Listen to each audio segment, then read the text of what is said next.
علم التوحید۔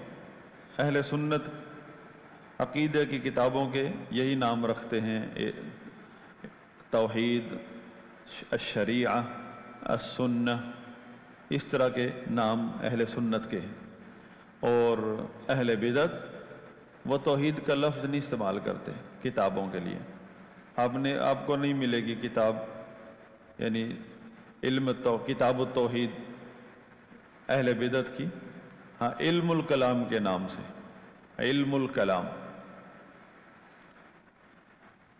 علم الکلام نام رکھتے ہیں۔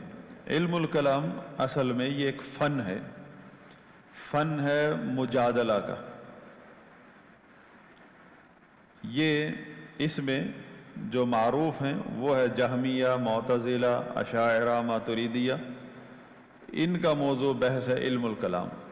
یہ اپنے عقیدہ کی کتابوں کو علم الکلام کہتے ہیں۔ وجہ کیا ہے؟ کیونکہ ان کا اصل موضوع جو چیپٹر ہے اللہ تعالیٰ کا کلام، جو اللہ کی صفت ہے کلام اللہ، اس میں ان کے اپنے اپنے عقائد ہیں، اور اہل سنت کی یہ مخالفت کرتے، اس میں یہ بڑھ چڑھ کر جو ہے نا، یہ اہل سنت کی مخالفت کرتے اور اپنے آپ کو باور کراتے ہیں کہ یہ قرآن کے مطابق عقیدہ رکھتے ہیں۔ تو اس وجہ سے ان کے عقیدے کی کتابوں کا نام ہی علم الکلام ہے۔ جہاں تک تعلق ہے ائمہ احناف رحمہم اللہ کا، امام ابن ابی العز الحنفی رحمہ اللہ نے امام ابو یوسف رحمہ اللہ کا قول نقل کیا ہے کہ فرماتے ہیں العلم بالکلام هو الجہل، یعنی یہ جو کلام ہے، علم الکلام والمنطق، اس کا علم، اس کا جاننا جہالت ہے۔ والجہل بالکلام هو العلم، اور اس سے جاہل رہنا، ان کی کتابوں سے، ان کے عقائد سے جاہل رہنا ہی علم ہے۔ وَإِذَا صَارَ الرَّجُلُ رَأْسًا فِي الْكَلَامِ، اور جب کوئی آدمی علم کلام میں، یعنی اشاعرہ، ماتریدیہ، معتزلہ، جہمیہ کے عقیدے میں وہ امام بن جائے، متخصص ہو جائے، فرماتے ہیں قیل زندیق، اس کو کہا جائے گا زندیق ہو گیا ہے۔ او رمی بالزندقہ، یا اس کو زندیقیت کا اس پر فتویٰ لگے گا۔ اسی طرح دوسری جگہ ان کا قول ہے من طلب العلم بالکلام تزندقہ، جس نے علم الکلام اور منطق کو علم سمجھا اور اس کو طلب کیا، اس کے لیے کوشش کرتا ہے، اس کی طلب میں لگتا ہے، تزندقہ، وہ زندیق ہو جاتا ہے۔ اب سوال یہ ہے، یہ تو بہت سخت جملہ ہے امام ابو یوسف رحمہ اللہ کا، جبکہ امام ابو یوسف رحمہ اللہ ہوں یا دیگر ائمہ اہل سنت ہوں، انہوں نے ان فرقوں کی، خاص طور پہ اشاعرہ ماتریدیہ کی تکفیر تو نہیں کی، حتیٰ کہ معتزلہ کی بھی تکفیر مطلق کہا ہے کہ جو اس طرح کا عقیدہ رکھے اس کا یہ حکم ہے۔ تو یہ تو بہت سخت جملہ ہے، کیا مطلب ہے؟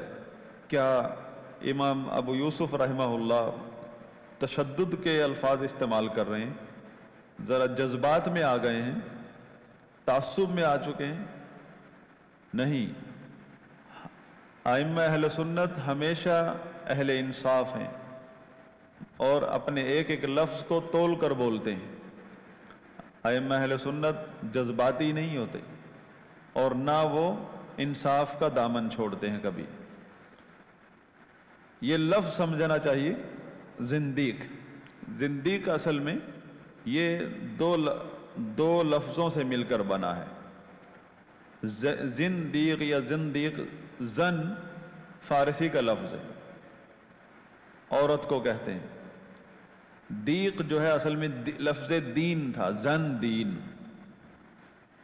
یعنی عورت کا دین، عورت کی طرف انہوں نے نسبت اس لیے کی کہ یہ کم عقل لوگوں کا دین، ہم احمق لوگوں کا دین، عقیدہ۔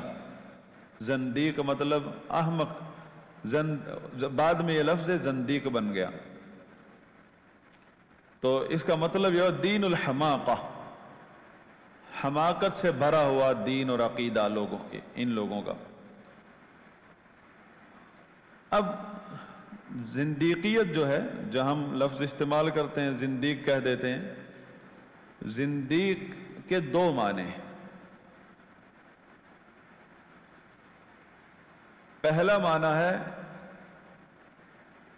نفاق کے معنی میں، پہلا معنی ہے نفاق یعنی منافقت کے معنی میں، نفاق اکبر، جس میں کہ کفر کو چھپانا اور اسلام کا اظہار کرنا، اپنے مذموم مقاصد کی خاطر مسلمانوں کو کوئی نقصان دے پہنچانے کے لیے، تخریب کاری کرنے کے لیے کوئی غیر مسلم آ کے اپنے کفر کو چھپا کر اسلام کا اظہار کرے۔ جیسے عبداللہ بن سبا یمن کا یہودی تھا، اسلام کا اظہار اس نے کیا اور اپنے کفر کو چھپا کر مدینہ میں دارالخلافہ میں پہنچ گیا اور پھر اپنے مذموم مقاصد پر کام کرنا شروع کیا۔ یہ ہے، یعنی یہ نفاق کے معنی میں، اور یہ نفاق خاص ہے، جبکہ نفاق عام یہ ہے، ہر منافق زندیق نہیں ہوتا، ہر منافق اس معنی میں نہیں ہوتا، کیونکہ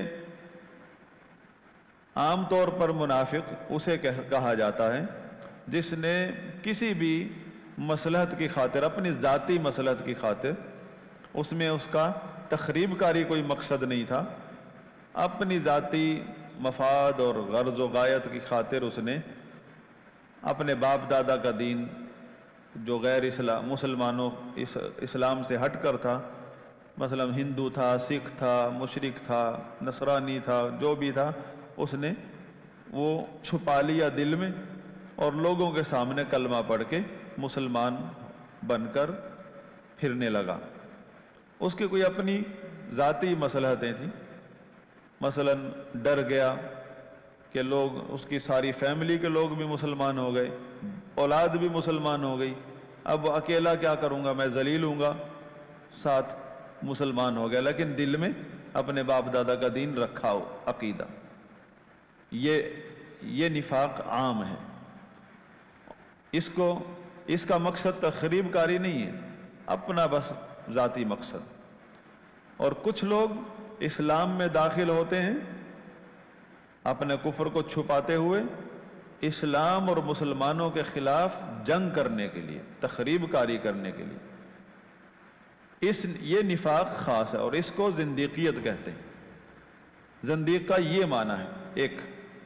دوسرا معنی ہے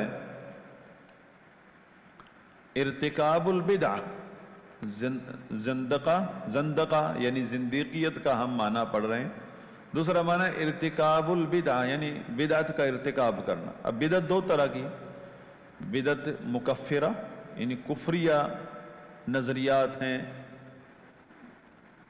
اور دوسری بدعت غیر مکفرہ، بدعت عام طور پر بدعت پائی جاتی ہیں اہل بدعت میں۔ بدعت مکفرہ مثلا قرآن کو مخلوق کہنا، اللہ کی صفت نہ ماننا، یہ بدعت مکفرہ ہے۔ تو زندقہ یعنی زندیقیت کا دوسرا معنی ارتکاب البدع، چاہے وہ بدعت مکفرہ ہو یا غیر مکفرہ ہو، تو اس کو زندیقیت کہتے ہیں ایک لغوی طور پر۔ اب کیونکہ مبتدع، اب یہ زندیقیت ارتکاب بدعت کے مترادف ہوئی، اور زندیق مبتدع کے مترادف ہوا۔ مبتدع کی اقسام ہیں، مبتدع کافر بھی ہوتا ہے، مبتدع فاسق گمراہ بھی ہوتا ہے، مبتدع فاسق بھی ہوتا ہے۔ پہلا ہے مبتدع کافر، مبتدع فاسق اور مبتدع گمراہ۔ تو پہلی قسم ہے جو اسلام سے خارج ہے. تو زندیق اس معنی میں بھی ہوتا ہے، مبتدع کے معنی میں بھی. تو امام ابو یوسف رحمہ اللہ کا کہنا کہ جو شخص علم کلام کو حاصل کرتا ہے، سیکھتا ہے اور اس میں متخصص ہو جاتا ہے، قیل زندیق، کس معنی میں ہوا؟ قیل زندیق بمعنی مبتدع. آگے اس کی تفصیل خود دیکھی جائے گی کہ کون سا مبتدع ہے، کس درجے کا مبتدع ہے. مبتدع کے درجات ہیں، یعنی کفریہ بدعت کا ارتکاب بھی مرتکب بھی ہو سکتا ہے، اور ویسے عام طور پر گمراہ بھی ہو سکتا ہے کہ اس پر کفر کا فتویٰ نہیں لگتا.